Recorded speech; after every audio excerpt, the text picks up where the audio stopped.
Iqtidor maktab ansambli tanlovining dastlabki bosqichida 13 mingdan ortiq jamoa va 100 mingdan ortiq o'quvchi ishtirok etgan edi. Shu saralashlardan o'tib kelgan eng kuchli jamoalar bugun poytaxtda jam bo'ldi. Ayni paytda respublika bosqichida 14 ta jamoa tarkibida 100 dan ortiq o'quvchilar g'oliblik uchun bellashmoqdalar.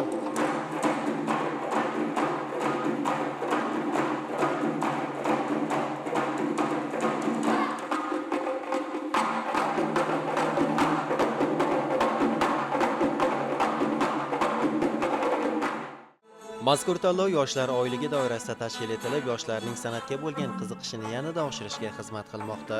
Bir necha bosqichli saralashlarda minglab jamoalar ishtirok etgani esa bu yo'nalishga e'tibor tobora ortib borayotganini ko'rsatadi. Har bir umumta'lim maktablarida demak iqtidor ansambllari tashkil etilgan, ya'ni klublari. Unda o'quvchilarimiz orasida milliy cholg'uni targ'ib qilish maqsadida o'quvchilarimizdan tarkib topgan ansambller tashkil etilgan. Mazkur tanlov 3 bosqichda tashkil etiladi. Tuman shahar, viloyat va respublika bosqichlari.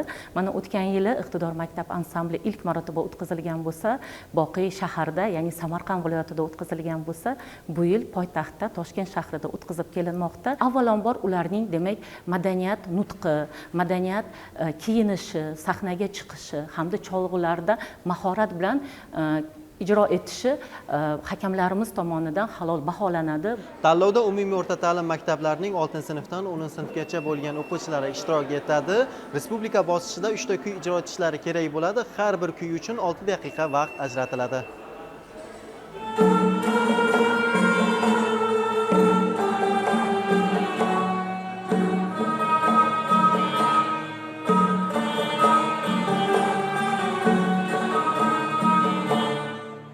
Tanlov nizomiga ko'ra ishtirokchilar 3 ta kuy ijro etadi. Bu jarayonda nafaqat individual mahorat, balki jamoaviy uyg'unlik ham muhim ahamiyat kasb etadi.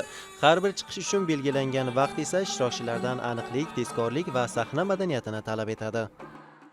Biz Jizzax viloyati Zomin tumanida 43-maktabidan kelganmiz. Bizning guruhimizning nomi Sunbula. Biz shu yergacha juda ko'p asarlar chalganmiz. Respublikadan juda ko'p niyat kutyapmiz. Respublikadan biz aniq birinchi o'rinda olib, Jizzaximizda, Zominimizda, maktabimizda sha'nini yuksaklarga ko'tarish uchun niyat qilib kelganmiz. Bizning bu ko'rik tanloviga birinchi marta qatnashishimiz. Jamoamiz 10 dan ortiq kuylar biladi. Biz hozir bugungi ko'rik tanlovida 3 ta kuyni ijro etdik. Ular Qozoqning milliy kuylari Aka to'lqovi, Erka silqi va Ertural. Biz bu kuylar bilan qozoq xalqining tarixini aks ettirmoqchi bo'ldik va tomoshabinlarga kayfiyat ulashmoqchi bo'ldik. Mehnatlar juda ko'p bo'ldi. Ustozlarimiz bizga yordam berib, ko'maklashib, xatolarimizni to'g'rilab bormoqdamiz. Respublika bosqichini uzoq kutdik va kutgan daqiqalar keldi va Xudo xohlasa bugun birinchi o'rinni qo'lga kiritib ketamiz degan umiddaman.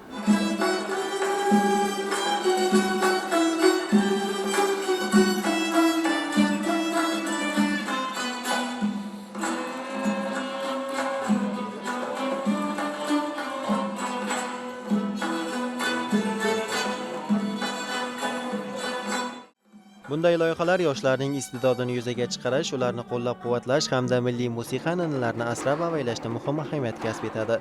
Tanlov yakunida esa g'olib jamoalar xorijga ta'limiy sayohat yo'llanmasini qo'lga kiritadi.